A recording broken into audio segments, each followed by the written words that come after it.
Today I want to talk about what's important to think of when you are putting together a startup company, an entrepreneur, trying to pull together a company. How do you set the priorities? What do you look for?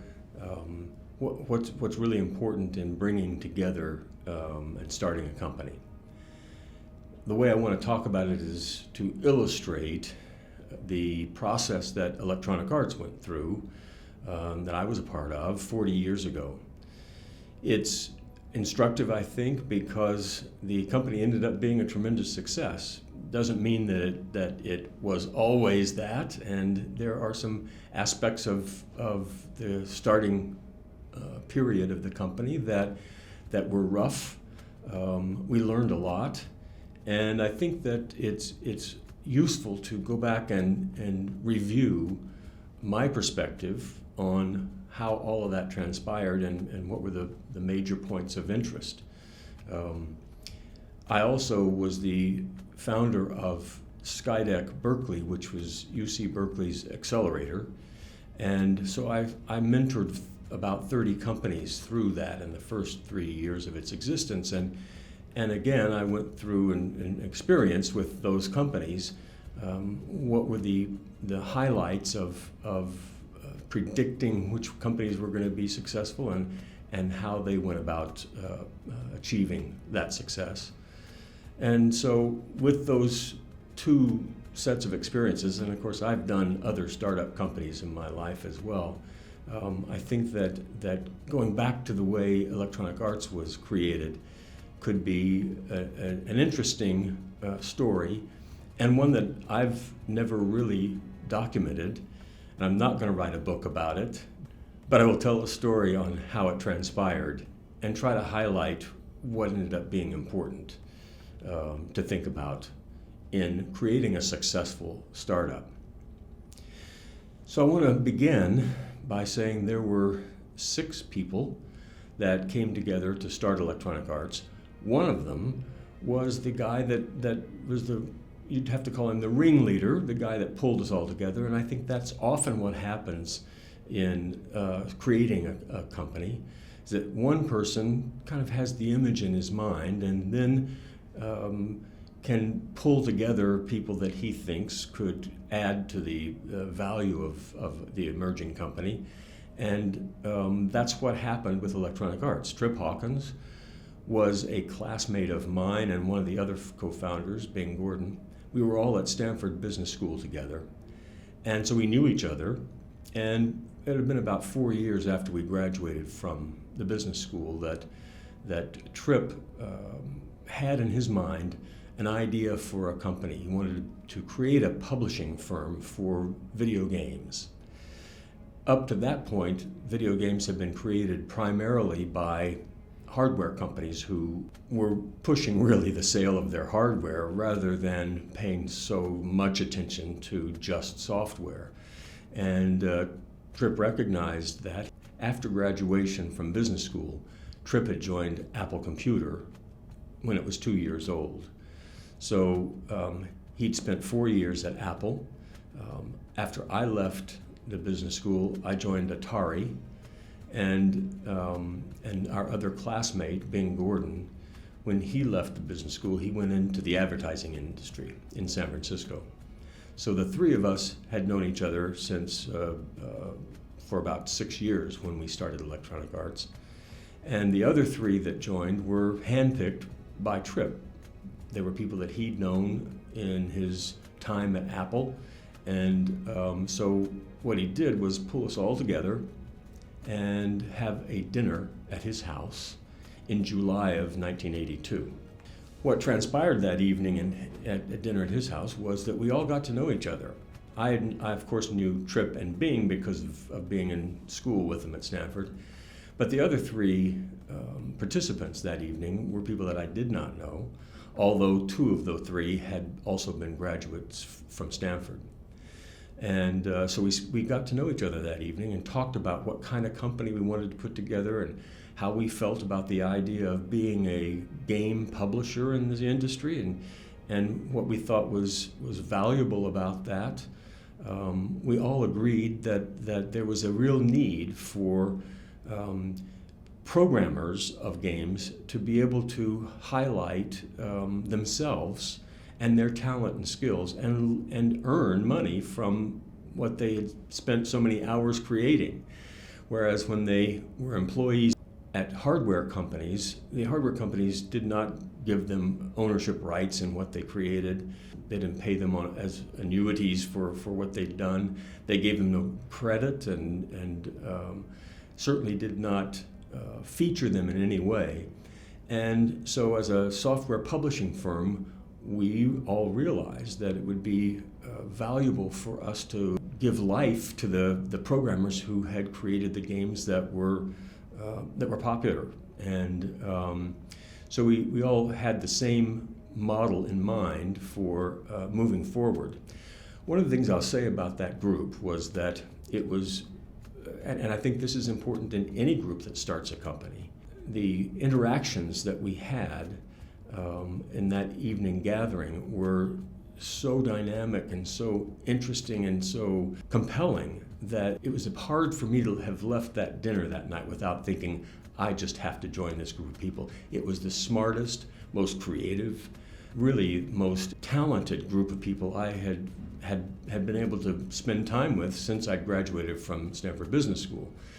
So that was one aspect that I think I learned and saw repeated later on in other startup companies, is that the founding group of people, first of all, it usually culminates around one person who has an idea. And then the people that come together to really put the company together need to be, or should be, people with real talent, with a sense of community and a sense of all having the same goals and values and being really, really exceptional people in their own right. I saw that happen over and over again. When you pull together the initial group of people, they need to be the best and the brightest. That tends to lead to future success. Investor community, I think, highly values that kind of thing as well. All of us that were part of the first gathering of founders of Electronic Arts were executives at other high-tech companies. I was the only one that came from an entertainment industry side of things, having been at Atari. But the others all had achieved success in their careers at that point, and none of us had ever started a company before. So the investment community looked at us as capable executives, and all of us had Stanford degrees, which was a big advantage because it gave credibility to us and also kind of tied us together. And so that was how we were able to present ourselves to the investment community, and within 3 months of coming together, we received the funding that we needed from top-tier investors.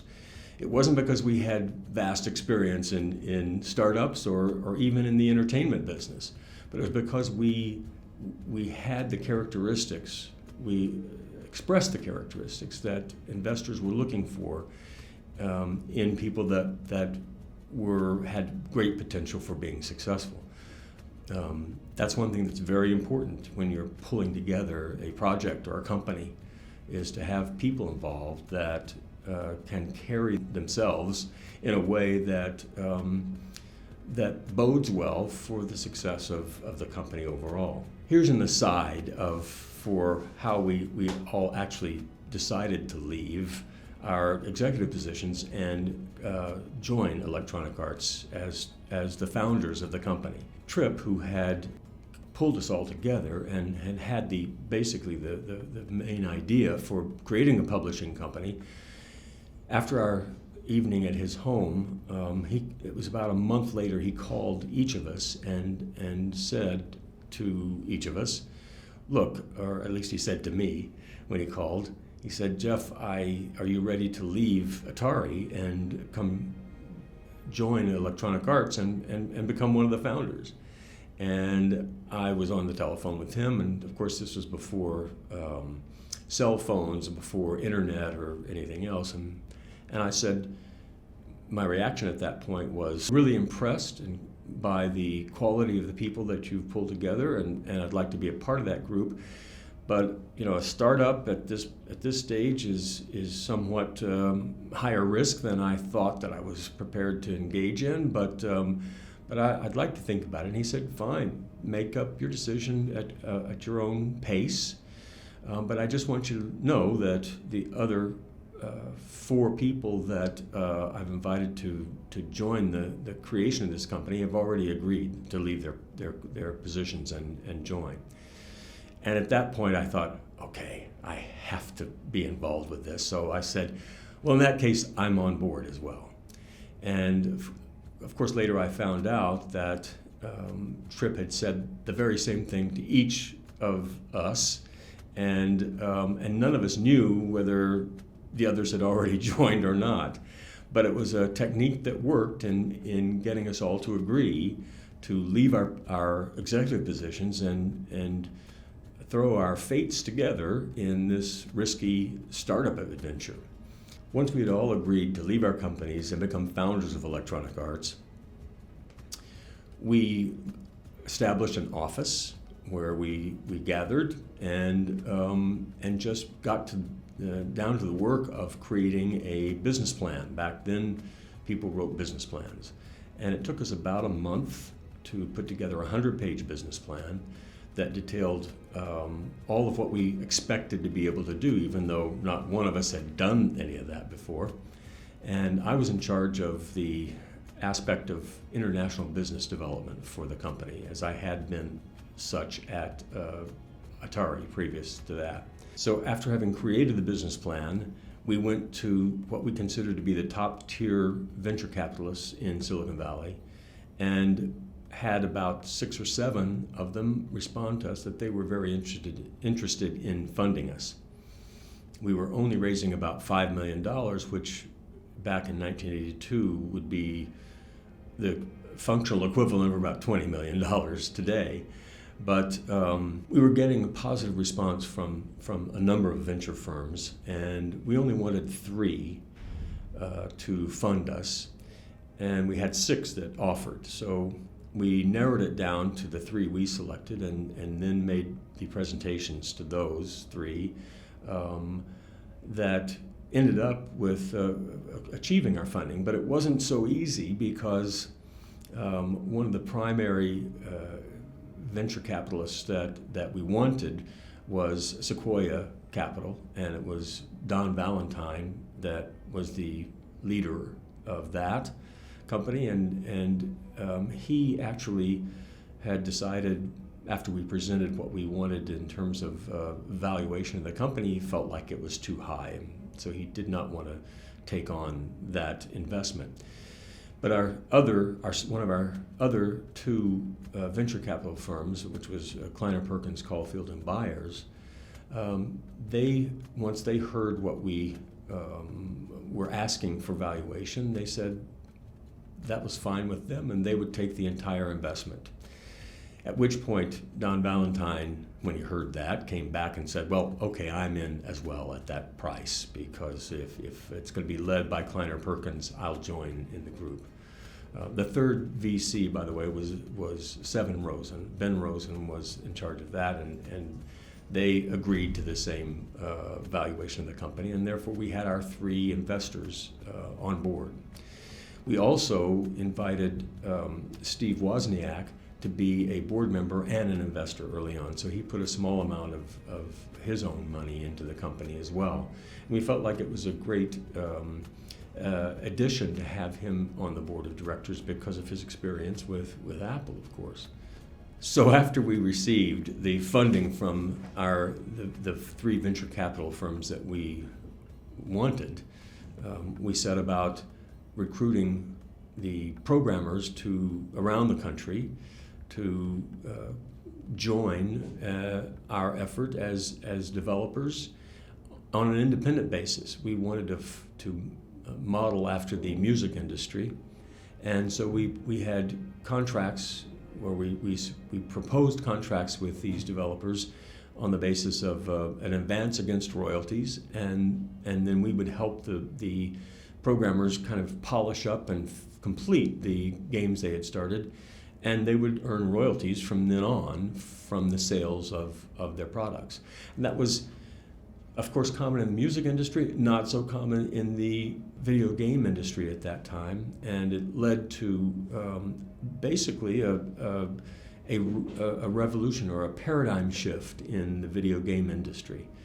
And we led that and did so with real pleasure. We wanted to turn our programmers into the equivalent of rock stars, so that they had a following of people who had played their games and really looked forward to playing the next release that these programmers could produce. And all of that came together as a sort of a revolution in the way the marketplace approached the idea of video game programmers. We used the music industry again as a model for packaging the products that we had to reproduce and package and sell to retailers. The packages looked like what former record albums looked like, with really beautiful graphics on the front of the package, and then liner notes. They used to call that in the music industry liner notes. We provided liner notes on the packaging, which were interviews with the programmers, having them describe what they felt about the program that they had created, the game that they created, and how they wanted people to relate to it. And all of that kind of changed the way that the marketplace looked at the independent software developers. And we kind of set that in motion. Now, we had to, of course, add staff in the company, and the way that we went about that, I think, was telling and revealed another important aspect of creating a successful company. What we did, and it wasn't original to us, but we adopted this, and that was every employee that we hired had to be interviewed by every employee that we already had. So that meant that as we grew, each employee had maybe 15 minutes with everyone we were hiring, whether the person was being hired to work in our warehouse or to be a top executive in the company. And what that ended up doing was it was a win-win kind of situation, because everybody who was in the company already felt like they had a voice in selecting, in filtering the people that were applying for positions there. And the people who were applicants to the company, once they realized they had to go through and be interviewed by everyone in the company at all levels, that was a pretty extensive process for them to go through as a job applicant, and they weren't accustomed to that. So the result was that if we had, we kept growing the head count of the employees, but we started out with maybe 20 employees, and then we went to grew to 30 and 40. When an applicant came to us and had to realize they had to interview with 40 different people in the company, it was daunting. But the result was that after they completed all these interviews and took the time to do that, first of all, they felt like they kind of knew everyone in the company. And secondly, they felt like when they got the job offer that it meant that they probably were the best and brightest in the world. They felt that way after going through 30 or 40 interviews and getting the job. So both the employees that were doing the interviewing and the job applicants that were going through the interviews both ended up feeling very positive about the process and the result. So as the company grew, it grew organically, sort of with everyone agreeing on the appropriateness of everyone that was being hired. that pulled the company together and started to create a company culture that I think was really important, and I think to this day still exists at Electronic Arts, even though they have 10,000 employees. The culture that we started back in 1982, I think, is still exists in the company. Whenever I spend time there, I kind of get the same feeling among the employees that was present 40 years ago. And I think that added to the success of the company. People who worked at Electronic Arts back then felt great about being part of the company. Now, did that prevent any problems from arising? Well, not at all. The fact of the matter is, in any successful company, when it starts up, it's inevitable that problems will arise, and you have to deal with them, both problems in the marketplace that you can't anticipate when you start, problems internally in the company with how decisions get made and how people get along, and I think that one of the important aspects of dealing with that is the culture that the company develops, and whether it's open enough and transparent enough to allow the problems to rise and to be dealt with by the top management and everyone underneath as well. I think that's a collaborative environment is what's important, and that was what was established at Electronic Arts. One of the other things that the company employed to bring people together was a required weekly meeting of the entire company on Friday afternoons, when the executives in the company had to stand up in front of the company, all the employees together, and answer questions that they would get, they would receive from anybody in the company.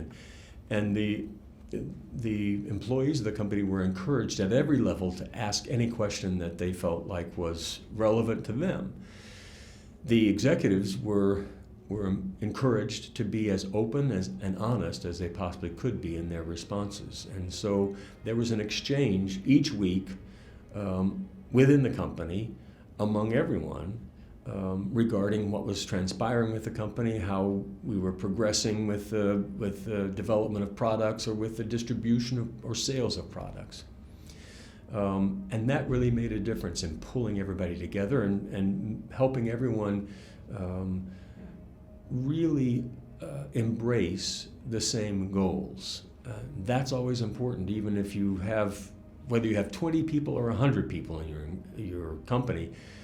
As you're growing and building, you need to have people embrace the same goals. So you select the brightest people you can. You select them based on also what their value system is, and then you try to get them to join in the company culture and help it be the most productive company culture that's possible. We knew there would be a lot of stress involved in the company, and one of the factors that I think was unusual but interesting is that we placed Nerf balls around in the company. The management of the company, bought Nerf balls and Nerf guns and just kind of left them around in the on desks and in hallways, and so the result of that was that from time to time people would some people anyway would let off some steam by throwing Nerf balls at each other. Or sometimes people would gather into teams and have a Nerf ball fight break out. It was usually spontaneous and lasted from time to time, maybe 10-15 minutes. Some people participated, others didn't. But it was a way of allowing everyone in the company to feel like there was a release that they could engage in and feel free to express themselves in that way, and kind of then then be able to get back to work. So that was an interesting technique, I think, to help the company evolve, and people in the company help them resolve their own issues and relieve some of their stress. When we started selling our products out in the marketplace, we did that directly, which was, again, a different approach from any of the other companies that we knew of in the industry. And we were told, oh, if you do that, there's no way you'll succeed. And we just didn't believe that. We decided we were going to prove that selling direct in the market was going to be a successful technique for the company. What we did was we divided the country into 5 or 6 regions, and each one of our co-founders selected a region that they would go spend 2 or 3 weeks traveling throughout to the major cities and selling our products directly to the retail communities in those cities. That meant that we had to find all of the computer stores back then. They were mostly mom and pop computer stores that were selling chips and accessories and the parts to the to be able to build your own home computer. Those were small stores and proprietor owned.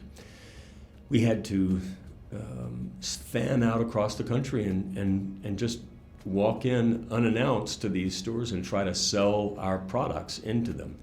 And so we each took 3 or 4 weeks and traveled around our region and did that on a person-to-person basis.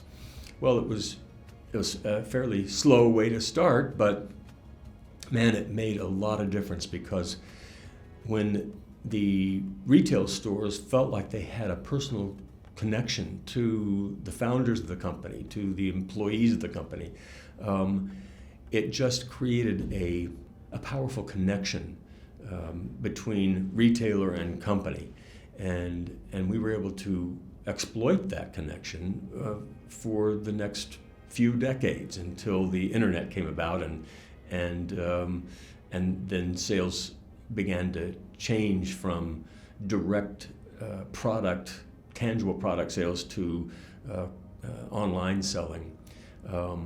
We, of course, Electronic Arts went through that transition, but for the first couple of decades, we were selling directly to retailers, and it was a very successful project.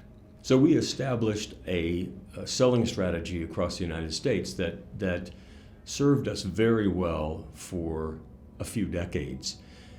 In addition, I opened up the international markets for Electronic Arts' products by first engaging with Europe through Bertelsmann, and then after that licensing agreement was completed, I ended up opening our office in London, a subsidiary of our company in London.